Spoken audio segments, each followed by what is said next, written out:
Hey there, welcome to this edition of A Brit Does Baseball Does podcast does 2025 season review series. Still a mouthful. We haven't thought about an anagram for it or whatever you call it. It's very late at night and I'm not even meant to be on this episode, but shout out to Cal for being a bit under the weather. So I've been brought in last minute. This is a Dan led episode. So Dan, how have you been? I'm doing well, Gary. Bit cold here, getting a little cold here in Virginia, but other than that, can't complain. Yeah, it's just this week has just suddenly like switched. It was like 15 degrees. I don't know what that is in Fahrenheit. I'm British. I'm also stubborn, so I'm not going to try and convert it to Fahrenheit. 15 Celsius, and then all of a sudden it's gone to about 5. But luckily I found out the radiator in my office works, so I'm nice and warm. And luckily we have more important things to discuss than the weather. We do. We're not a stereotypical British podcast, baseball podcast. We're here to discuss this episode. We're going to be talking about the Boston Red Sox, and Dan, you've pulled a little rabbit out of the hat here with the guest. Do you want to do the introduction? This is not just any season review of the Boston Red Sox, although I think our other season reviews of the other teams have been fantastic. This one, I think, has a little special twist in that we have recently added to the 40-man roster right-handed pitcher David Sandlin. How you guys doing? Good. How you doing, David? Good. Thanks for joining us. Absolutely excited to do it. So we're also going to be joined by Garrett Watson as well. I met him through my buddy Moody at Backyard Breaks. Me and him go way back, and he was going to do originally our Red Sox season rundown. He said, I got a guy who's a little more sharp about the Red Sox. And in turn, it brought in an actual Red Sox, Worcester Woo Sox, David Sandlin. So thanks for joining us, David, and we're going to get right to the season review if that's cool with you. Absolutely. Let's do it. Cool. So looking back at the Boston Red Sox in 2025, they didn't, win the AL East. They didn't beat the Yankees in the playoffs, but they made the playoffs. I know a lot of Red Sox fans always want to win. They expect to win every year. I don't know. What was your feeling, I guess, from expectations before the season to obviously how it ended?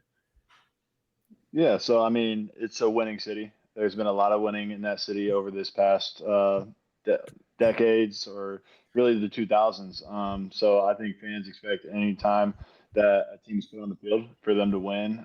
So it was good for us to get back to the playoffs. And I think the most excited thing, and a lot of fans realize, is how young the team is, the young core pieces. A lot of guys came up throughout the year, guys that haven't experienced big league baseball yet, and they performed at the highest level immediately. So I think there's a lot of excitement around the team, a lot of excitement going into the postseason that we're going to have a winning product on the field, and we're only going to take a step further. Well said. I was going to say, I was at spring training this year, my first time actually at spring training. I did miss you at spring breakout, but I did get to see Garrett Crochet pitch, and it's kind of a cool full circle moment for me. I got to bring my dad down there, who also has never been to spring training. He hasn't followed baseball as much, but he was like, is that guy like one of the best pitchers in the league? And I was like, yeah, he might be the best pitcher in the league. What's it like, spring training, maybe being in the clubhouse, having a guy like Garrett Crochet, pitching right next to you? Yeah, so I actually got to meet Garrett up in Fenway Fest in January, right after the trade happened and everything. So he was a great guy, super, super personable. Really, I know from talking to guys that moved up like Tolle or Connelly early, that he kind of just really wants to help the younger guys, and really, really smart when it comes to pitching. Really laid back though in the clubhouse and just wants to have fun doing what he loves. So I've heard nothing but great things, and my interactions have been awesome. So I'm really excited to hopefully interact with him a little more this year. Awesome. Yeah, another guy I want to touch on, Lucas Giolito. I don't know if you had many interactions with him, but just as a baseball stat nerd, he's a guy. Also, I learned he plays MLB The Show, so kind of made me like him as well. But any experiences with Giolito? Yeah, so early on, I think we were in Hartford, Connecticut. He was doing a rehab assignment, him and Bello. And obviously, like, those rehab assignments can go different ways. And I think he did all right. But he really kind of talked to me about like what his, because I caught him in the locker room, talked to me about what his game plan was coming back from rehab, what he was focused on, what was this, and kind of told me like when you go in these rehab stints or whatever working up, like you can't focus always on the results. Like you got to focus on what you need to work on, and if that's progressing, then that's what you need to focus on. Man, that's great advice. What I was going to say, what was like the general feeling in sort of the Red Sox organization, like overall? Because I had you guys down as a bit of a wild card. I know you guys got to the wild card round, so I'm not just making a pun there. But I thought you had a gap at third base. You went and filled it with Alex Bregman, who did really well. You had a gap in your rotation, and you went out and got. I think it's tough, but I think he's a better pitcher than Tarek Skubal on a start by start. So in my eyes, he was the best pitcher in the American League in Crochet. What was a feeling in the Red Sox kind of environment where you were expected to kind of make a splash and you did that, and you weren't far away from beating the Yankees in the wild card round? What was the overarching feeling in the Red Sox? I would say excited. Kind of like I said earlier, like a bunch of guys contributing. Like I think one of the bigger surprises this year was Carlos Narvaez at catcher. Not a lot of people knew about him coming in. Then obviously we also had Connor Wong back there, which it came out this year how much he's helping some of the pitchers with their stuff. So I think it's just exciting. Like I said, a lot of young pieces, but I feel like from the player standpoint and from the organization standpoint, we left some on the table there at the end. Like I feel like we expected to win that series against the Yankees, but we're excited to kind of move into the postseason, off season, get everybody healthy, Roman healthy, Marcelo healthy, get everybody back to full go and get into spring training. Yeah, I mean, you guys have got, as you said, quite a youthful team, and you've got a couple of nice veterans in there. Trevor Story had a great year at shortstop. Maybe a career year hitting. You got Jaron Duran in the outfield along with Willier Abreu. Rafael has just won a Gold Glove at centre field. Some of the plays he was doing was absolutely ridiculous. I mean, if you're a pitcher and you turn around and Rafael has got it sorted, and yeah, it's just like you guys were like my dark horse last year, and I'm excited this year where you're going to end up, because everyone on the podcast knows, and as we mentioned, I'm a Cubs fan, so I've got no skin in the game when it comes to the American League East. I just don't like to see the Yankees win, and I thought you guys took them close. One name you forgot, Gaz. So, I didn't mean to cut you off. I was going to say Roman Anthony, who I got to know, David, is he genuinely, like, I met him one time at a AAA game. I was like, this guy can't be this nice all the time, right? Is he that nice? Yeah, super, super nice guy. Very, very laid back. It's funny because Marcelo is more of like, they're really close, and Marcelo's the outspoken one. Still a super nice guy, but Roman's the kind of like sit back, do his own thing, just really, really chill kind of guy. And I know I had a lot of fun with them playing behind me in AA, and I'm looking forward to it. Hopefully getting up to the show this year and getting them behind me again. Nice. And we normally do ask our guests on these review series, about what trades and free agents you'd like to see in the organization. Obviously, it's a little bit different because you're in the organization, so I'm not going to ask you to put anyone on the spot. But do you think are there sort of any players out there that you'd like to see in a Red Sox uniform next year that might be available in a gap? I know Bregman's moved on. Obviously, your bullpen is always going to be fluctuating year on year. It's just nature of the sport. Is there anyone in particular you'd like to see come and play for the Red Sox? I mean, obviously, hope Bregman comes back at some point. Hopefully, we can get him back. I feel like I'd be pretty down to say, like, I wish we could get a trade for Skubal. I know that's a talk of the town. That'd be sick to have Skubal and Crochet on the same team. But I mean, I feel like as a player, I know what we have, and I know with a healthy team that we can compete. So I don't think anything crazy is needed. Obviously, with help, but yeah, nice. And then as I said, I didn't want to put you on the spot there, so I think that was a very diplomatic answer. If the Red Sox GM is listening to this, he didn't give any tricks of the trade away. We've spoken about kind of what went well for the Red Sox. Obviously, you guys did get eliminated in the wild card round. What do you think could have been a little bit better this year for the Red Sox as a whole? If there was anything in particular to highlight.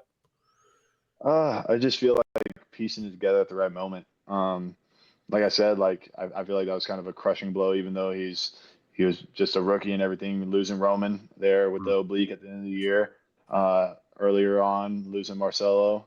So it's just kind of guys. I think even Giolito going down, not being able to throw in that series, it just kind of snowball effect of those guys, different guys going down, and just having to kind of piece the stuff together there at the end.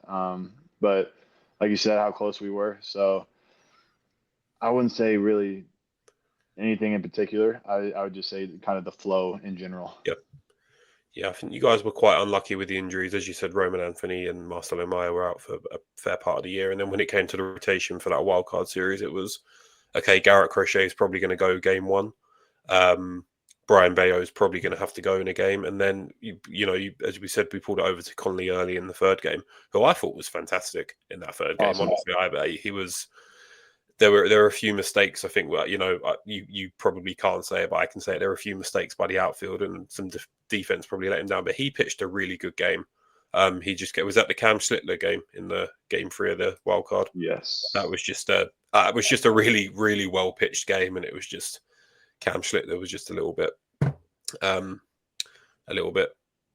backed up by his defense a little bit more. And I get, my final question before I hand it back to Dan is, in the bullpen, you had former Cub Ardalis Chapman, who was safe to say rolling back the years and rolling up the speed gun.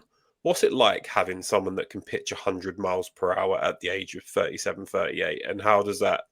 Did you get any tips off him, or how to run it up? Never really sadly got to talk to him. But I mean, it's mind blowing. Obviously, like you said, like he's been doing it for so long. I mean, I've seen him in person. He's a massive human being. So it was just really, really cool to kind of see him get back to what like everybody knows him for, is just a dominant closer. So I know, I can imagine the guys up there loved having him as the closer and felt very, very comfortable. Obviously, I think he received votes in the end of the year Cy Young. So like that speaks to how good his season was. Yeah, I mean, this is how like high I am on the Red Sox. I'm a Cubs fan, and I'm just so excited to chat about the Red Sox. And I think our other guest has joined us. So Dan, back to you. Yeah, perfect timing there. Looks like Garrett. One sec, let me get this fit. Let me mute him real quick. You're good, Garrett. Dude, can you guys hear?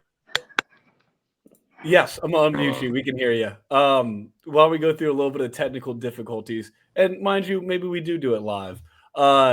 David, guys know you, top 10 Red Sox prospect, just added the 40-man, but your story seemed a little different than most guys. I mean, as someone who was a high school athlete and struggled to make the team, hearing that, you're not on varsity, is that true, till your senior year? Yeah, only in first year of varsity baseball was my senior year. No, I mean, that's awesome. And then as personally, I'm a huge fan of the show Last Chance U. It's like my just long day at work, whatever. I throw it on all the seasons. It's too bad they didn't make a baseball season, though, because you went to Eastern Oklahoma State College. Do I have that correct? Yeah, Eastern Oklahoma State. Yeah. My experience isn't as quite far-fetched as some of the show can be. Like, I don't know. We had a good time. It is really just when you're in that kind of atmosphere at junior college, you're going to school and you're playing a sport. There ain't really nothing else to do in the towns you're in. Usually small towns. I know we had to drive 45 minutes to go to a Walmart to get groceries. But no, it was a lot of lifelong friends. Still actually one of my roommates was a teammate my first year. A lot of lifelong friends. So junior college is awesome. I wouldn't have traded it for the world. Well, and I guess it led to the opportunities here today. So, no, I think that's a super cool story. Garrett, good to meet you in person. I know we talked over the phone. I appreciate you coming in a little late, but I'm sorry. That's on me. We're doing Central Standard Time, Eastern Standard Time, British Standard Time. So there's a lot of time zones at play here. Yeah. Can you guys hear me and see me, by the way? It was messing up at first, but... No, you're coming through clear. We're good to go? All right, cool. No, we were just talking. You probably heard going back a little bit about David's background. We already talked about, the end of the Red Sox season to the Yankees. I know must always hurt, but overall, I guess what were your expectations before the year, Garrett, and then what did you see there at the end? I feel like the year overall, I wasn't actually very disappointed with as far as, we hadn't made the playoffs in the last like 4 years. So I was just hoping maybe we'll sneak in there as a fringe team. And as the year went along, we had like spurts of being really good, and then spurts of where things like didn't look like super solid all the way around. But I mean, coming in, getting Bregman, getting Crochet, was nice. Like I knew that was definitely a step in the right direction. And then a lot of players just stepped up. So I thought we were gonna go a little further, and I honestly thought until towards the very end of the year when the Yankees got really hot that we were gonna end up, if we faced the Yankees, that was like exactly who I wanted. The pieces aren't connected for them, and obviously have players hurt and stuff like that. But I mean, overall, I wasn't massively disappointed. I felt like since a lot of the young players stepped up, and it showed just like how truly deep the team was. That I mean, really, all there is to look forward to with this Boston team is the future, man. They're young, they're hungry, and then going out there gave the Yankees a run for their money too. So we had dudes that had literally had two major league stars thrown in the game, looking great against one of the best teams in the league. So. No, we were just talking about that. Connelly early. Are you a fan? Me, of course, bro. I love him, dude. David is actually the one. Like, I talked to David about a lot of the pitchers and players that I see coming up, and he was like, "Dude, this kid is a real deal." So that was super cool to like actually see it translate so like fluently. 'Cause I mean, dude, the kid can dice, bro. He's nice. So there's a lot of positives that came out of like kind of like a weird season. But I felt like a lot of people were always like, we didn't make a lot of big moves at the trade deadline. We got Steven Matz and stuff. And obviously, earlier in the season lost Rafi. But a lot of the time, a lot of fans were kind of complaining. But I don't know. I like the pieces that we stuck out with, dude. And we have a lot of depth still. So at the end of the day, losing your like biggest franchise player, dude, I've been watching for a long time, and still ending the season, making the playoffs. Like I said, playing the Yankees pretty close.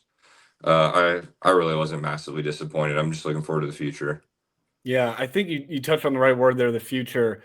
And David, I know we were a little macro there. To make it more micro, you talked about Connelly early, of course, and Richard Fitz.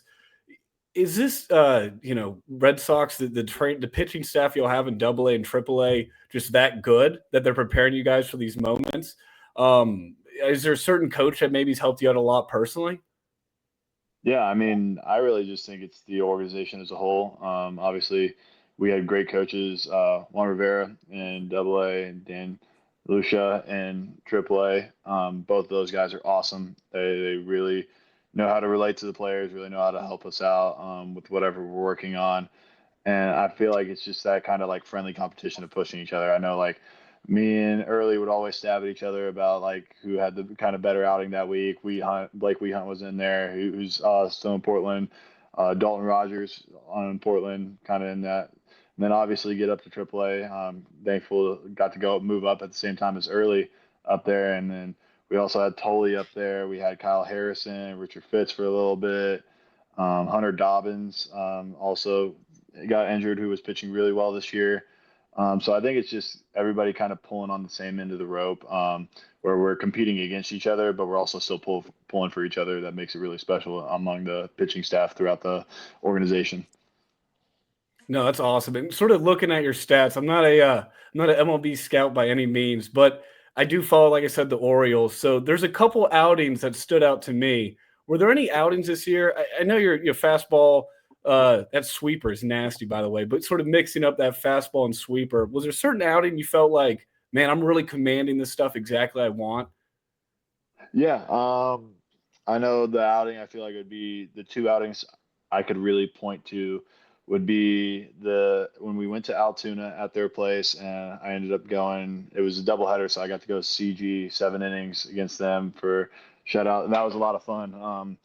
It's the most innings, longest I've gone into a game, highest pitch count since I think my first year in pro ball, when I actually did it against the Red Sox when I was with the Royals. So I went 7 innings against Salem Red Sox when I was in low A. And then got to be a part of my first combined no hitter. So that was a lot of fun, especially because Some of the knock, I guess, on me would be struggles to put lefties away at times. And it was 9 lefties in that lineup. There wasn't a single righty. So it was a lot of fun to be a part of that with Jonathan Brand, Christopher Troy. Obviously wish the walks would have been lower. Hate walking people, but the go no hit was really, really fun. No, I guess that makes sense. You don't like walking. Because I was looking at Chesapeake Bay Sox. I'm very familiar with that team. May 11th, 5 innings pitched, 0 walks, 9 strikeouts. I guess that's one outing where you go back to early and like, okay, beat that, right? Yeah, no, except he piggybacks me that game, actually. We had a rain out, so we only had that game to play. And they were like, do you want to start early? Do you want to start? And early, it was like, I'll come out of the pen after David. And I think he gave up like an unearned run or something to where he got the win. And he's like, dude, he's like, sorry on that. Like, I definitely just staked that win from you, just giving me a hard time about it. But yeah, that's one where we have fun with stuff like that. He's won up me plenty of times too. So it's a good little competition. No, that's sick. And Gaz, there you go. He always tells me that wins and losses don't matter for pitchers. I'm a little old school. I still think they mean a little something, but I understand it's a bit of an archaic statistic, especially in the world of statistics that we're in metrics today. Yes, I find it a tough one because I see relievers who have got like Adrian Morejon for the Padres got like 13 wins this year, and it's just like the starter does all the work, and then the offense like doesn't score enough runs or whatever, or they give up one, the offense don't do their part. I just feel it's a bit harsh on the starter. That's why I don't like win-loss record as a stat. I don't know how pitchers feel about it. I'm sure David will. We don't really care about, I guess, the win. We really just care about the loss column. Yeah. As long as we're putting our team in a chance to win, that's all we really care about. If we get the win, great. So be it. As long as we pitch well and pitch good enough to keep our team ahead, then that's all that matters. Yeah, it's like Justin Verlander this year went 0-11 and didn't win a game for the Giants for 3 months. But then he only ends the year with 4 wins for the Giants, but his second half was incredible. So that's why I'm a bit like the win-loss record for me isn't a stat. I'm looking at the ERA, I'm looking at the WHIP if I could understand what WHIP meant. That sort of stuff. I'm a big WHIP fan. Do you guys like WHIP? Do pitchers even care about that, or is that like ERA? It's sort of like, okay.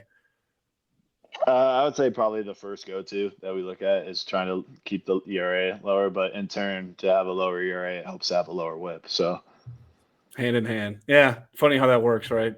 When ERA gets better, all the stats seem to get better. Exactly. You talked about that all lefty lineup. Were there any other? It didn't really give you fits, but any lineup that like was a tough nut to crack, or are you not trying to give away too much information there? No, I feel like the 2 toughest lineups to kind of crack, or the 2 toughest lineups to deal with, would be the Yankees when we played Somerset and Scranton, because they just have tremendous power. A lot of guys with a lot of strength over there. So you gotta execute your pitches. If you don't execute your pitches well, they're gonna do damage. So you can get away, or there's ways to beat them. Obviously, I won't go into it, but they're good in that area. And I would say Hartford, which is the Rockies, they are a very good bat to ball team. So it's the opposite end of the spectrum. They won't do a lot of damage sometimes, but they will single you to death, and that is sometimes even worse when you're just out there just getting peppered across the field. So those were the 2 that I feel like we really had to focus on, especially in AA, with advanced meetings and whatnot, in different aspects. So it was kind of fun having the opposite ends of the spectrum to deal with those 2 teams. Yeah. No, I can only imagine on that mound, just watching from the fan perspective, like when you give that walk or whatever, the guy fouls like 15 pitches. I'm sure you're just like, you know what, I would have given you first if I know it was going to be like this, right? No, never give him first base. Because for me, at least personally, it seems like after a walk, that's when the bad things start to happen. Whether it just be like a bloop or something weird starts happening after free bases. Like I feel like I can still be in the mode, in the zone, everything after a hit because they earned it. So I didn't give them anything for free. They got me there. I just got to go to the next hitter. A walk is just beating myself. So No, fair enough. The baseball gods don't like free bases. That's no. a fair point. So I mean, in your time bouncing through the minor league and rising rapidly, any like MLB rehabbers that sort of surprised you, or just like a fun at bat with a guy that maybe you didn't expect? I think this year I know I got to face Giancarlo Stanton, which was Oof. sweet. Learned to not throw him if something works once. That does not mean throw it in the exact same location, the same pitch, and the same sequence. Because I think I got him to roll over the first time on a cutter, and the next one was 111 past my head for a single. So learned that pretty quickly. Got to watch Stroman throw. Obviously, grew up watching him, so that was a lot of fun. I think he matched up against Early, and I think Early won the game, so that was pretty cool to watch. Early's dominated. I feel like the rehabbers, he dominated Stanton pretty well. I think who did we have last year? Rizzo. I think he had 2 or 3 strikeouts against Rizzo last year. But I think my favorite rehabber to kind of be around was actually Liam Hendricks with the Red Sox. Oh, nice. Um, Dude, just awesome personality, super upbeat guy, and he has a knack for buying spreads. Like he buys the best spread of food that you can imagine. Some seafood? Yeah, he got us lobster rolls one time. I Oh, think that was last year, in 2024. He got us lobster rolls, but his go-to is food trucks, and they're always oh, unbelievable. nice. No, I love a good food truck. I think they're a little underrated sometimes. I get it's a saturated market. There's all kinds of food trucks. But Garrett, I didn't forget about you. I want to say, could you give me your honest scouting report on David? I know you guys, you can give your background sort of baseball, growing up in Oklahoma with them. But friend hat off, just evaluating what you've seen over the years. How would you evaluate David? Uh, Dave's a pretty good baseball player, man. Growing up with David, I've seen I don't know, seen him grow like, um, it's been actually insane. But as far as like him being with Boston, bro, like I was obviously rooting for him when he was with Kansas City, and then obviously at OU, and I mean you can see the pitches getting better, fastball getting faster and stuff, and then comes over to Boston and you start hearing about him on the podcast and stuff like that, and along with like all these other young pitchers who are just moving up really fast, he's kind of becoming one of those like core pieces of guys that like we're like potentially relying on for the future. And I mean, I'd still take him yard, but that's just me personally. I know it's Arsenal. That's just me personally. I know it's Arsenal. But nah, dude, he's been killing it. Never thought, I'd have one of my best friends growing up throwing 100 miles an hour, which is sick. And then, I mean, dude, like the whole Arsenal as a whole, it's just getting better and better. It's clearly showing by the faith that Boston's putting in him right now. So, been really impressed. I'm really excited to see, how far it goes. He's a grinder, bro. So I'm taking the friend hat off. I talk to David all the time, bro. Tell him I'm happy for him and stuff, and I'm excited for him. Every time I hear his name on a podcast, see him on Twitter, anything like that, got to make sure to send it to him, just to be like, bro, this is crazy. I'll even send him like rumors and stuff like that, just like we're tight. So No, that's awesome. it's dude, it's been a cool experience, bro. Um, I'm excited to see what he does, in the future with us. I'm hoping this year he'll get some damage done, regardless of what role that's in. But yeah, I'm looking forward to it, man. It's been a cool ride. No, that is so awesome. And we'll get a little bit more into the upcoming season in the second half. We're going to do a quick halftime. But before we do, I got to ask David, who talks the most trash out of all the guys you've played with? Nothing bad necessarily, but maybe the guy that gets the most hype or is just fun to be around on game day. See, I would say non-day he's pitching, Connelly early is just the biggest like goofball, loud locker room guy, which is fun. It's not loud in a bad way. It's not like obnoxious. I mean, it is obnoxious, but it's not annoying. Right. He'll get you laughing and everything. I feel like the biggest trash talker though has to be Hunter Dobbins. Mm. And it's even more infuriating when he does it to you and he backs it up every time. Um, it's like he'll talk trash about golf or bowling or whatever, some simple silly competition, and then he'll beat you, and it's the most infuriating thing in the world. No, I got a friend like that, and Moody. I think you know him, Garrett. But anyway, Yeah, that's my boy. that's a great answer, and we will be back with the second half here shortly. Second half of a Brit Does Baseball Does podcast does 2025 review series. We're here with Garrett and David to review the Boston Red Sox, and we've looked at the 2025 season. We've had a bit of a chat with David over, we've got a pro baseball player on the podcast. We have to interview him. It's the law, and he's been absolutely fantastic with the answers. And yeah, we're going to start with Garrett for this 2026 outlook because he missed sort of the 2025 review, so I think it's only fair. First question is 2026. What more does Boston need to really compete? Not that you guys didn't compete last year, because I think you did, and I think you guys did really well. But what's going to take you that step further? For one, health.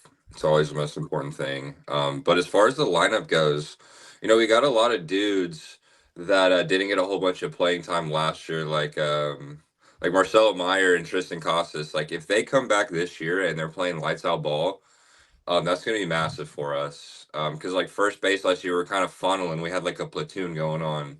Yeah. All at first base, like Abraham Toro started the year out great, and then we were, getting Romy Gonzalez over there, and then we had Nathaniel Lowe who just got DFA'd, but we had like it. They did well at first, but we needed just somebody there solid. So there's some good names out there, to potentially look out for that. I'm assuming Romy will probably start the year first, but I really want to get like that big power bat. We've been linked to like a lot of news about potentially getting Kyle Schwarber, Pete Alonso.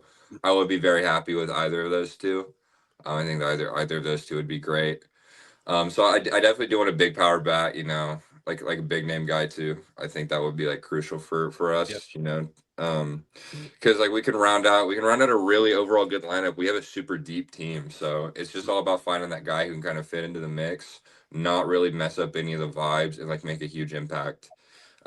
Pitching, I love our pitching staff. I've been telling David this. If we don't make a move for a pitcher, I'm not gonna be super upset because I get to Yep. see a lot of different guys. We get to see a lot of different arms this year, which I think will be cool. But I mean, obviously, getting like a Joe Ryan, something like that, that wouldn't be too shabby. Everybody wants starting pitching. Like I listen to Orioles podcast, they want starting pitching, and then it's like I'm happy with starting where we're pitching. at, man. I love our pitching staff right now. Like, and I'm one of those guys who dissects our roster top to bottom. So I love our pitching staff right now. There's a lot of dudes who showed a lot of flashes last year that didn't get regular like playing time. Hunter Dobbins, for example, like dude, beginning of the year, I was so hyped about Hunter Dobbins, and then he got hurt. It stunk, dude. But then like, Fitz, Early, Tolle, Criswell literally went against Hunter Brown, who was one of the best pitchers in the league, and dude just went crazy. Like he pitched a great game.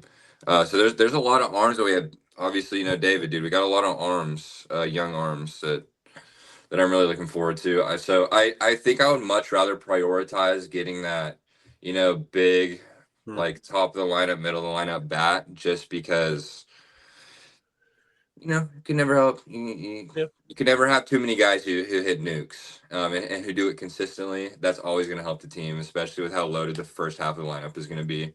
So that's kind of my thing is pitching staff. If we want to make some upgrades, go for it. I just don't want to give up too much in return. And then hitting wise, let's just even get that one big bat, and then maybe like another like utility guy. Yep. And I'll be perfectly happy with that. To be honest, I think that last year was a step in the right direction. Bro, the ownership showed, hey, we will invest in this baseball team. We're not going to get all the pieces at once. Like the Padres, where we're just going for the gold like every single year. Obviously, we're trying to stay competitive, but I mean, going from missing the playoffs to, if everybody's healthy going into that playoff series against the Yankees, I still think, and they didn't heat up at that time. Like I still think there was a possibility we could have won, and maybe made a deep run. When you have Garrett Crochet on your baseball team, that's basically an automatic win. So I think that all things considered with last year, it was just a massive step in the right direction, and then we just need those, just slowly add those maybe one or two guys that don't come in and mess up anything. They come in and they, take over a leadership role vibe. Like for us to be able to get back Bregman and then maybe get Alonso or Schwarber, like that would be huge for us. That would be huge because I love Bregman. Like I'm a huge Bregman fan. So those are kind of the steps for me. If we can just get those 1-2 guys that ownership goes out and says, "Hey, fans, we hear you, and we're gonna do something to make the team better." May not work, but we're at least hearing you. We know what needs to be addressed, and we're trying to get the team better because we don't want to just play to get in the wild card every year. We want to play for a World Series. So that's the spot I'm at. I think that there's a bright future ahead, but if we're talking about in a win now scenario, let's go get a big name guy. Let's go drop some money. Yeah, I think the name that really springs to mind for Boston is Pete Alonso. He'll give you the power bat. He'll give you the first base. Actually, a surprisingly good defender at first base. I think it sort of goes under the radar for a lot of people, but some of the picks he makes are fantastic. Yeah, your starting pitching rotation. I'm not just saying that because David's here, but goes very deep. You got to think like Cutter Crawford and Tanner Houck weren't healthy for a lot of that year last year. And then when you've got Connelly early and is it Tolle? Payton? Yeah, Tolle. Tolle, sorry. Tolle. Yeah, so some of the names I'm still getting used to pronouncing.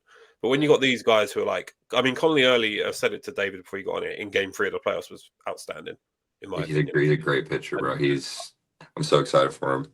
Yeah. One name we haven't said, I'm sorry, I got to plug him, Christian Campbell. Isn't there an award for like best utility player each year? Because I'm going to put that in my sleeper pick, 2026 utility player of the year, Christian Campbell. I'm so big on that guy and Roman Anthony. I don't know. I think that some Red Sox fans, obviously Garrett and David, that they can be a little fickle. I felt like some last year, they gave up on Christian Campbell way too early. I agree. 100%. Yeah. I feel like the thing. Here, David, you go first. You got it. You got the floor. I feel like another name, and he didn't. He got up just for a short stint there at the end of the year. That a lot of people aren't mentioning too is that we have Yost Nixon Garcia. That will also be. He worked in AAA. He's a very, very talented hitter, very, very talented defender, and that's another outfield piece that we can plug into the equation. I feel like we have one of the deepest outfields in baseball with all those guys, and then. So I feel like you got to throw his name in also with Christian Campbell, and a lot of people have forgot Christian Campbell, and he's going to get back to what he is, and that's a great ball player. Yeah, I mean, I'm glad you mentioned the outfield because my next question, and I don't know if Garrett, maybe you want to handle this because it might be a Red Sox sensitive question. It's been mentioned that Jarren Duran could be on his way out of Boston, and there was a big rumor at the trade deadline they were going to trade him. They didn't. And with Garcia coming in, your outfield is, I'd say, maybe a little bit too stacked.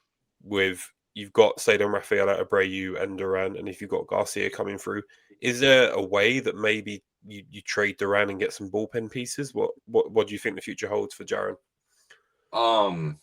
That situation for me, man, I love Jarren Duran, so I don't want to see him go. I've always been on like the thought of you. Health is the biggest thing, and in Major League Baseball, you play a lot of baseball. Mm-hmm. So I'm never upset about an embarrassment of riches at a position. Obviously, if it gets to a point where like one of the best players in the league isn't getting to play baseball like regularly at all, like it makes sense. Like just like for their sake, maybe let them explore their options. But dude, I would hate to see Jarren Duran go, and it's like we got Roman Anthony too.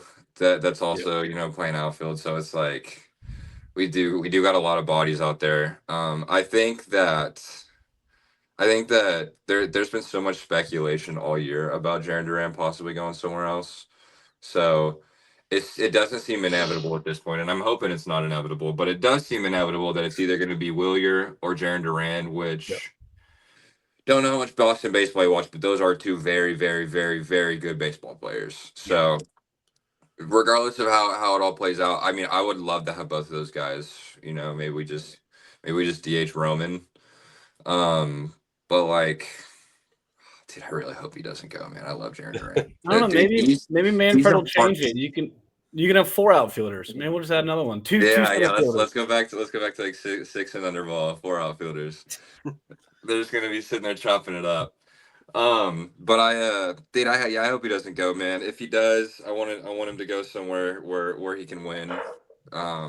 Because I mean, I'm not in the locker room for the Red Sox or anything like that, but I hear a lot of people talk about Duran, like, dude, he just brings the energy. He loves his place. Everybody's good friends with him. He just like keeps it like he just keeps the team fun. He's one of those main pieces who does that. And so I love the vibes of the Red Sox last year. That's why I said I'm so excited for going into this year. And Jarren Duran has been a big piece of that, man. And he's been a big piece of me watching Boston the last couple of years too. He's now, doesn't complain. He works his tail off. So I really hope we don't lose him. If it is, I hope that we send him to somewhere that's going to take care of him, and that we get some good in return. Obviously, I don't want to trade him for, just some I don't want to trade him because we feel like we're forced to trade him, and then we just don't get a good package off of it. If you see what I'm saying. No, I get that. I think it reminds me a little bit of, but also not at the same time, a bit of the Devers bit, where it just felt like you were getting rid of Devers because, you felt like you had to get rid of him and Devers needed to get out of Boston. I think ultimately that was good for all parties, apart from the Giants' infield defense for a little bit. But yeah, anyway, either way. I in my head, I've got, I don't know why, I just see Jarren Duran on the Kansas City Royals. I just think him and Bobby Witt would tear it up in a very weak AL Central. And Vinny, yeah, I mean, that could be a scary team. But anyway, we spoke about Jarren Duran enough. David, I've got a quick question for you before sort of wrap up the 26 season review. Teams like to talk about their core. Boston have got quite a young core. I think that's fair to say. Would you say that the core is still forming in Boston, or do you think it's already there and the guys coming in and just adding to it? What, in your opinion? I feel like it's to an extent still forming, but it's also kind of like a rotating core because of how, like Garrett touched on, how deep we are. Mm-hmm. You got guys across the board that injuries are inevitable in baseball. Yep. They're going to happen. And I feel like whether it be AAA, guys moving up from AA, even guys moving up from lower high, as you saw Tolle rise through the system this year from high A to the big leagues. I feel like we got so many guys that are young that can plug in and they're going to be able to compete off the rip that I feel like it's just going to be kind of a revolving door, especially on the pitching side. We got the guys like I've mentioned with Nixon and Casey. They were in the year in AAA, but those are guys that are going to make a big league impact this year. Casey's already did it at the beginning of last year. People saw the flash and what he can do, and I have no doubt in my mind that he's going to get back to that. Nice. So I've got 2 more questions for both of you. David, I'm not sure if you can answer one of them with sort of the gambling rules around MLB, but I'm sure this one might be fine. The first one is, what is your under/over win total for the Boston Red Sox in 2026? Is there a line? Is there a line out anywhere in what it is right now? By the way, we're not looking up any lines. No, I'm just kidding. Not with the current state of affairs. No, I'm not sure. But let's just say I'll set it. I'll do 87.5 wins. I think that we're gonna win more than that. Like I could see us as 90, 100 win team this year. Oh, damn. I'm obviously always gonna take the side of optimism with this team. I love the Red Sox, but I also think like if we don't do anything that just completely guts our roster, everybody on our team is getting better constantly. I have a feeling we're gonna bring in either a big arm or a big bat. So if we're talking about having pretty much all of the same pieces as last year, people just getting better, and then I'm very excited for this pitching staff to see how it pans out. Because we're gonna have a deep pitching staff too, which is gonna be crucial. It's gonna be able to give guys like Garrett and Brayan time to get some rest, and so I like the over on that for sure. That's me personally. Nice. David, are you allowed to comment, or is there? I'm gonna play it safe and not comment. Yeah. Fair enough. Yeah, strong. My second question, which I know you are going to be allowed to comment on, what in like 30 seconds or less, the question for both of you, David, if you want to start. Why should I look forward to the Red Sox in 2026? What's gonna tip you over the edge from last year to being, getting into the latter rounds of the playoffs? Yeah, I think it just goes back to that young team that we have that you kind of talked about and we talked about, and they've gotten the reps at the big leagues. We got guys pushing through the system, just competing to get up to the big leagues. We're all hungry to win. Everybody in that building over on the big league side is hungry to win, from what I've heard, and just having a healthy team too. I think once we get healthy, those pieces are going to start falling together. AC at the helm, who everybody I've talked to is he's the man. Breslow been handling it great as well. So I think that it's just a really exciting time, and the pieces are coming together, and it's gonna be clicking. Nice.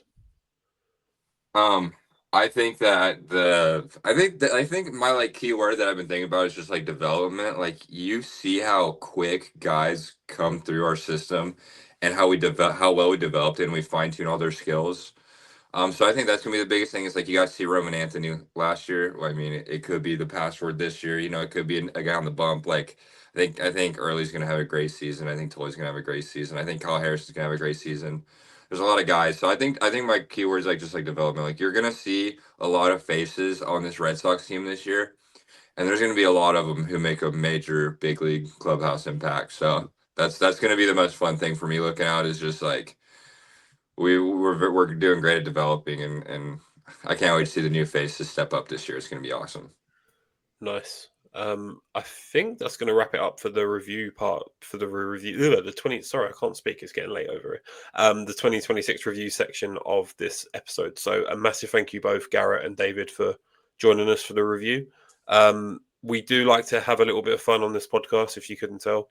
It is a Friday, right? We're recording on a Friday. It's a Friday. Exactly. I'd like to say we've got the beers out, but I don't personally. I think it's still a little bit early where you guys are. So we're going to end with a tradition on Brett Does Baseball, and that's a start bench cut. And over to Dan for the start bench cuts. Yeah, it's a bit of an expanded one. Typically, we do one baseball and one non-baseball. We've discussed a lot of baseball today, which I love. I love ball. But I'm gonna mix it up. So we're gonna have. I have 3 non-baseball today, guys. Is that cool with you, Gary? Hey, you're leading it. I don't care. All right. For this first one, it's probably geared more towards David, but Garrett, I'm gonna bring you in.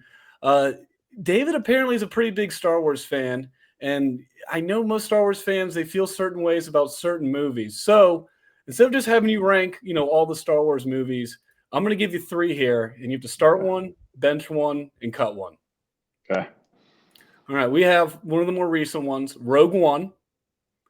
We have Attack of the Clones, Episode 2. And finally, Episode 4, a classic, A New Hope. See, that's what I was hoping you didn't do, is do 3 good ones. I was hoping you threw one of the new 3 in there. I could have an easy cut. No chance.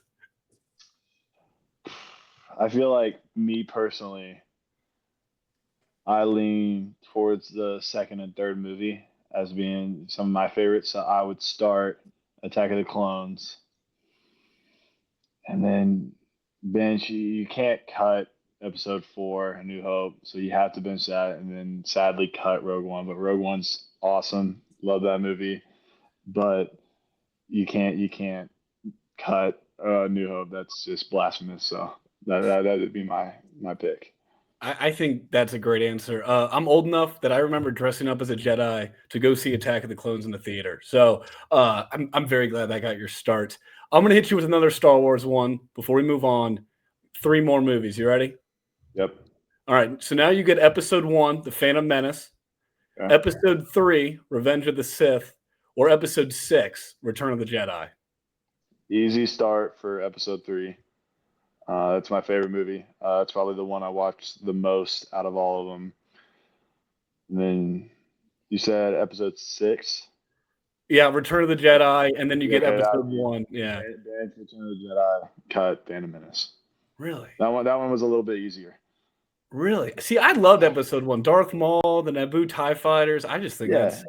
I think it gets a bad rap, but I think out of those first six, I love all of them. But I feel like that's the one, probably the worst, I guess you could say, out of the first six. But any of the first six, I'll watch any day of the week. But episode 3 is favorite, so that's the easiest one to start.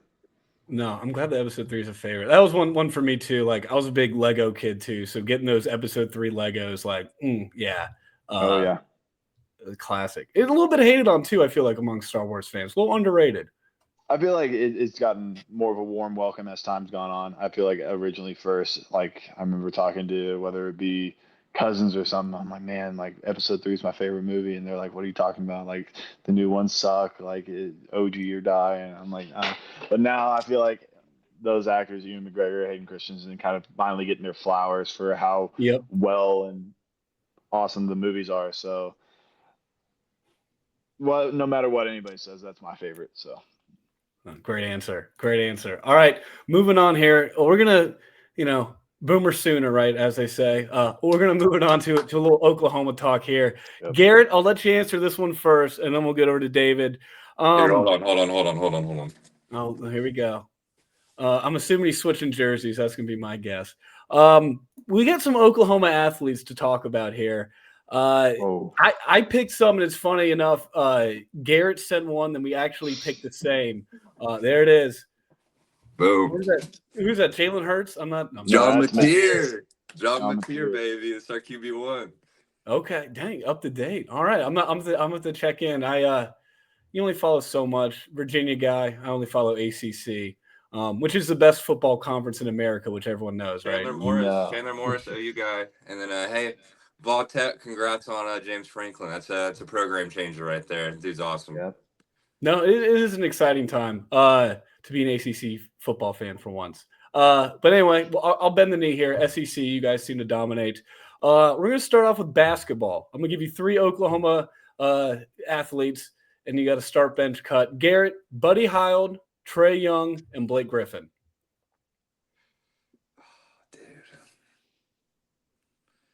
Okay, so I might get some crap for this, but I watched the dude play in person multiple times. I'm starting Buddy Hield. Wow. I'm starting Buddy Hield. I'm going to bench Blake Griffin and cut Trae Young. I love all of them. Trae Young is from Oklahoma. And I watched all of them play, but like, dude, Buddy Hield in March Madness was a different level, bro. He was insane. So it's probably I'm probably on the unpopular of that. Most people will probably start Blake, but I'm gonna start Buddy. I'm gonna give him the benefit of the doubt. I love Buddy Hield. Well, sleeper pick. David, are you going the same or a little different here?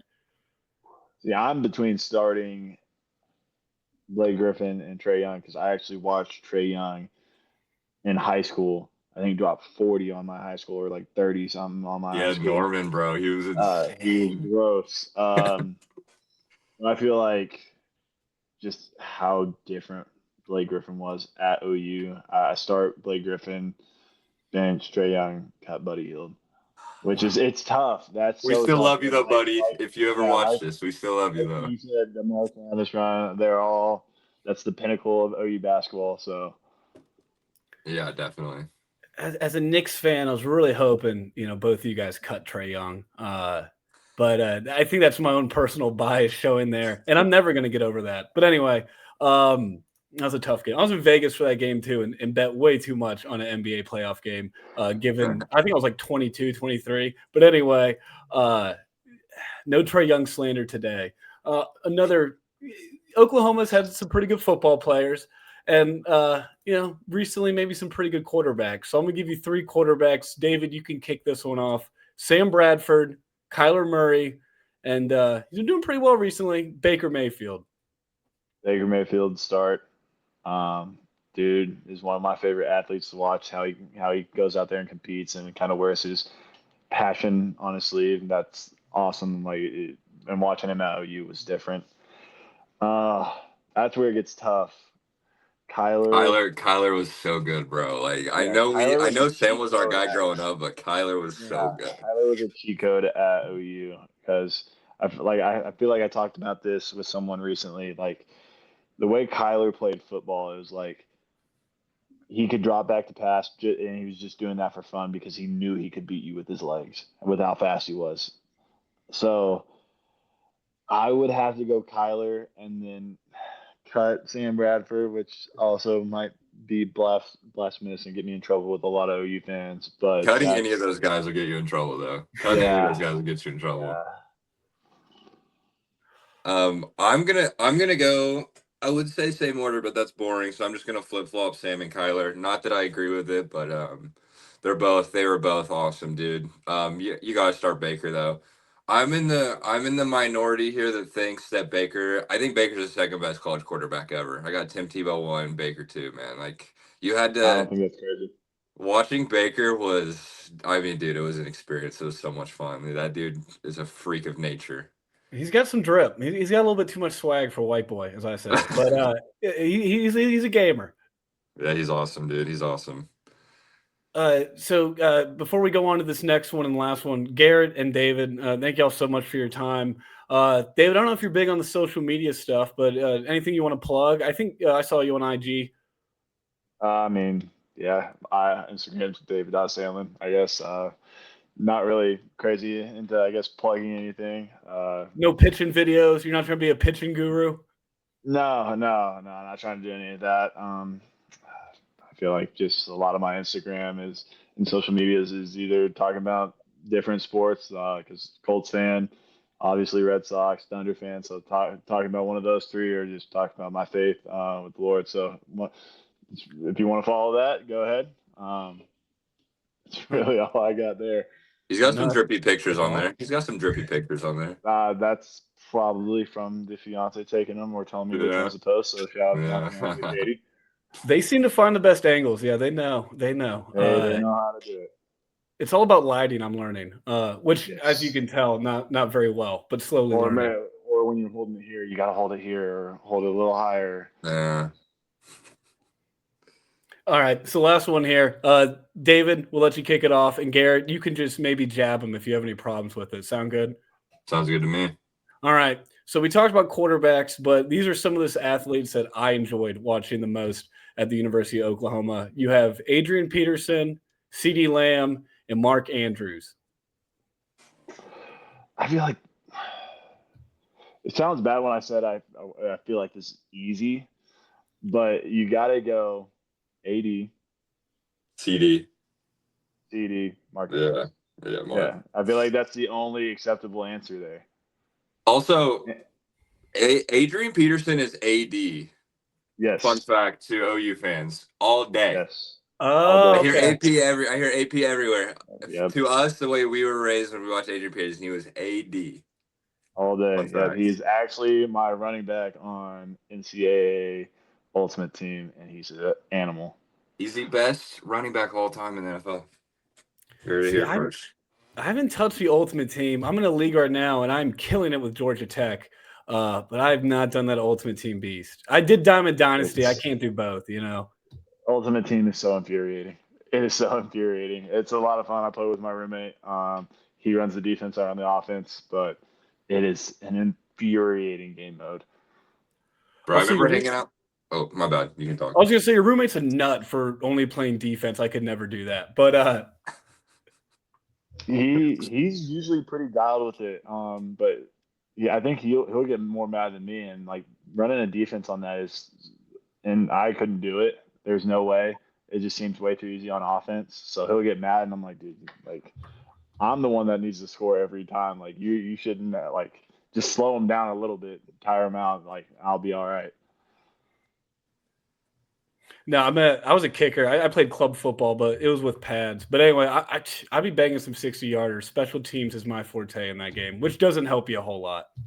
I don't know. The field goals are tough in that game. The field goals are tough. You got to get that trajectory low. You know what I'm saying? For those deep ones, get that trajectory low. If you get past, I feel like 40 yards in that game, that meter's just moving way too fast. Oh, and if you're away too. But anyway, we could digress. I digress. Garrett, you had something else for us? I was just gonna say, I remember hanging out with David when we were younger, and he would always smoke me in the show, bro. It was the most annoying thing ever. I suck at video games, and we go there and he would just smoke me in the show, bro. I think for the follow-up episode, we can just discuss Star Wars, basketball, and video games. Maybe something like that. That sounds like a fun. That sounds like a fun podcast. Sprinkle on a little bit of OU football there too, Dave. Yeah. Big game Saturday, by the way. Big game Saturday against Mizzou. Yeah, I'm nervous because just been let down so many times that I know we're that close, bro. We're that close. Hard to not be nervous. I think we'll win. I'm pretty confident we'll win, but dude, Nussmeier got benched, so we got a backup quarterback against LSU too. It's 2 backup quarterbacks in Norman. Yeah, against the number 1 defense in the nation. That's not going to be fun for them. I know. Yeah, it's Brent's gonna be throwing some crazy packages at them boys for sure. Yeah, hopefully I'm at that game against LSU. Trying to get there, trying to find some tickets. So I guess I'll plug that. Anybody got OU tickets they're selling that's not the Ticketmaster price? Hit me up. All right, Gaz, that's your challenge. Let's get this episode out so we can plug some tickets for David. I can do that. When is the game? No, next Saturday. You got over a week. Oh, yeah, I think I can do that. What a guy. No, we've been spacing out the interviews, but this one personally has been one of my favorites. So, David and Garrett, thank you guys both for your time. And Gaz, anything else that I missed? No, I think you covered it. It's been a great episode. Thanks, guys, for coming on and giving up your time. All right, thank you for having me, guys. It's been fun. Sorry I got in a little late on it, but you know me, I always love talking Boston. I always love talking sports. If you guys ever want to talk again, I'd be more than happy to come on. It was a fun time. Yeah, absolutely. Thank you guys for having me. I had a blast. Talking ball, obviously talking about the Red Sox and all the other miscellaneous stuff. So it was fun. No, we had a blast. I think that's all I have to say is, David, best of luck with the season, spring training, and hopefully see you in a Red Sox jersey. But if not, look forward to sort of seeing wherever you're playing next year. Yes, sir. Appreciate it. No worries at all. I think that's it from us. I've been Gary, Dan's been Dan, Garrett's been Garrett, and David's been the number 10 prospect in the Boston Red Sox system. Can't believe he came on our podcast. Dan, what a pull. Been real, guys. It's been real. Thank you very much. We'll see you on the next episode. Thank you and good night.